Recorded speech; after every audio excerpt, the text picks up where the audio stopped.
ওদেরকে আমি বাবা বাবা বলে বলছি যে বাবা আমাকে একটু ছেড়ে দাও, তাও ওরা আমাকে ছাড়লো না। আমি তো এখানকার সেবা নিতে আসি না, আমি তো সেবা দেওয়ার লোক রে ভাই, আমাকে তো যাইতে দিতে হবে, আমার এখানে রোগী আছে, এতটুকু যদি না করে তাহলে তো সমস্যা হয়।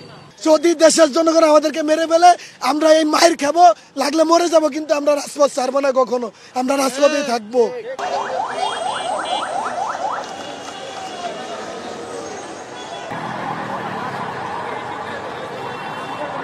আমার কষ্ট হচ্ছে, তাও বাবা ছাড়ছে না, আমি কি করব? হ্যাঁ না, এসে যাবো আমি, এই যে পরিসংখ্যানে যাব বাবা, বুঝো না, সেই সাভার থেকে আসছে, আমার জানটা বের হয়ে যাচ্ছে। আমি বলতেছি আমাকে একটু ছেড়ে দাও, তাও ওরা ছাড়লো না আমাকে। আমি বয়স্ক মহিলা না বাবা, ওদেরকে আমি বাবা বাবা বলে বলছি যে বাবা আমাকে একটু ছেড়ে দাও, তাও ওরা আমাকে ছাড়লো না। আর কি করবো বলো, আমরা রাস্তাঘাটে মরে যাই। ভাই সকাল থেকে 1 ঘন্টা ধরে ঘুরতেছি, আমি এখানে ঢুকতে পারতেছি না। আমি এই হসপিটালে, শিশু হাসপাতালের ডাক্তার, হ্যাঁ, কোনো পয়েন্ট থেকে ঢোকা যাচ্ছে না, ওদিক থেকে আসতে পারতেছি না, এদিক থেকে যাওয়া যাচ্ছে না। এখন তো ঢুকতে হবে একটা জায়গা থেকে, যেহেতু আমি এখানকার এমপ্লয়ি, আমি এখানকার চাকরিজীবী, আমাকে তো ঢুকতে দিতে হবে, আমার তো অফিসে যেতে হবে, যেতে পারতেছি না। এখন এটা ভোগান্তি কি হচ্ছে না হচ্ছে, তো আপনারাই বুঝতেছেন।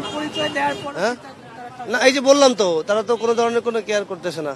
কারণ আমি তো এখানকার সেবা নিতে আসি না, আমি তো সেবা দেওয়ার লোক রে ভাই, আমাকে তো যাইতে দিতে হবে, আমার এখানে রোগী আছে, এতটুকু যদি না করে তাহলে তো সমস্যা হয়।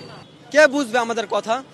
এখন বলেন যে আপনারা উপদেষ্টার কাছে যান, এখন আমরা উপদেষ্টার কার্যালয়ে গেলাম, তাইলে এখন যদি আমরা রাস্তার পাশে দাঁড়াইয়া ব্যানার লইয়া আন্দোলন করি, আপনারা তো দেখে চলে যাবেন। আর এখন আমরা সব আটকাইয়ে দিছি, এখন আপনারা কথা বলতেছেন কিসের জন্য জানতেছেন। আর যদি রাস্তার পাশে দাঁড়াই মানববন্ধন করি, তাহলে তো আপনারা বললেন দেখেন ভিডিও করবেন, একটা ছবি তুলবেন, চলে যাবেন। আর রাস্তার কাছে এখন আপনাদের কান নড়তে আছে, আপনাদের লড়বে, প্রশাসনের লড়বে, উপদেষ্টার লড়বে, তারপর আমাদের দাবি হবে। আমাদেরকে হাসপাতালের বারান্দায় ফালিয়ে রাখা হয়েছে। তাহলে এই জনগণের কাছে আমার একটাই অনুরোধ, আমাদের মা বাবার কাছে আমার একটাই অনুরোধ, আপনারা আপনাদের ছেলেদেরকে নিয়ে, আপনারা আপনাদের স্বামীকে নিয়ে, আপনারা বোনকে নিয়ে আপনারা ঘুরতেছেন, খাইতেছেন, যাইতেছেন। আমরা যে এই যে 32,000 বা 22,000 হাসপাতালের বারান্দায় পড়ে আছি, আপনারা কি আমাদেরকে একবারও দেখতে এসেছেন কেউ? আজকে আমরা কেন এখানে থাকবো? আমাদের কি ফ্যামিলি নাই? আমাদের কি বাবা না নাই? আমাদের কি ছেলে সন্তান নাই? আমরা কেন রাজপথে আসবো? আমাদেরকে তো তারা অতি ফাস্ট আমাদের ট্রিটমেন্ট করা উচিত ছিল। আমার চোখ আজকে নষ্ট হয়ে গেছে, আমি এই চোখে আর দেখবো না কখনো। ডাক্তাররা বলছে যদি আমি 5 মাস আগে যদি বা আমার আরো 3 মাস আগে আমাকে বিদেশে নেওয়া হইতো, তাহলে আমার চিকিৎসার ট্রিটমেন্ট কমপ্লিট আমি দেখতে পারতাম, বা 100 থেকে 60% আসতো। ওর 200 বন্ধ হয়ে গেছে, ওর 100 বন্ধ হয়ে গেছে, ও আর দেখবে না। তাহলে আজকে আমরা এখানে কেন আসছি এটা আপনারা প্রশ্ন করেন। এই জাতির কাছে ধিক্কার জানান আপনারা। আপনারা আমরা কেন প্রশ্ন করেন যে আমরা কেন আন্দোলনে নেমেছিলাম?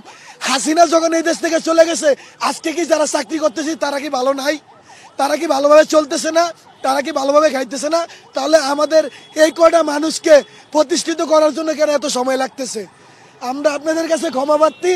আমরা নেমেছি শুধু আমাদের ট্রিটমেন্টের জন্য, আমাদেরকে রাষ্ট্রীয় সম্মান ফিরিয়ে দেখ, আর নয়তো আমাদেরকে মায়ের কোলে ফিরিয়ে দেখ, আমরা চলে যাবো, আমরা কখনো নামবো না। আমাদেরকে আপনারা ক্ষমার দৃষ্টিতে দেখবেন।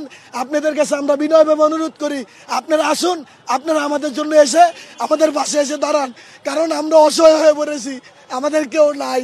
আমরা সবার জন্য রাজপথে আসছি, আমরা সবার জন্য রাজপথে এখনো থাকবো। যদি আমাদের ট্রিটমেন্ট না দেয়, আমরা রাজপথ কোনো প্রকারেই ছাড়বো না। যদি দেশের জনগণ আমাদেরকে মেরে ফেলে, আমরা এই মায়ের খাবো, লাগলে মরে যাব, কিন্তু আমরা রাজপথ ছাড়বো না কখনো, আমরা রাজপথেই থাকবো।